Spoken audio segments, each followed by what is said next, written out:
Šiandien mūsų pamokos tema – laipsniai su racionaliaisiais rodikliais. Šioje pamokoje prisiminsime, kas yra laipsnis, susipažinsime su laipsnių apibrėžimu, aptarsime laipsnių savybes ir išmoksime jas pritaikyti spręsdami uždavinius. Prisiminkime laipsnio sąvoką. Laipsnis yra matematinis veiksmas, žymimas simboliu a n-tuoju, kur a yra vadinamas pagrindu, o n rodikliu. Šis reiškinys reiškia, kad pagrindas a dauginamas iš savęs n kartų. Pavyzdžiui, skaičius pagrindu 2, rodikliu 3 yra 2 padaugintas iš savęs 3 kartus.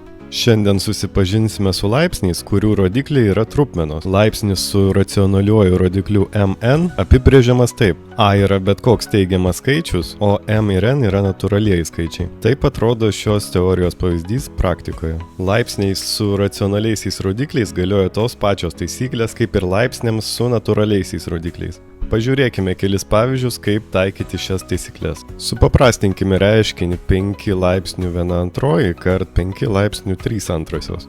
Pritaikę pirmąją savybę, sudedame abu šios laipsnius ir gauname 5 kvadratu, tai yra 25. Pabandykime supaprastinti reiškinį 3 laipsnių 1/3 pakeltą 6 laipsnių. Pritaikę trečiąją savybę 1/3 dauginam iš 6. Gaunam 3 kvadratu. Panagrinėkite dar kelis pavyzdžius, kaip taikyti šias savybes.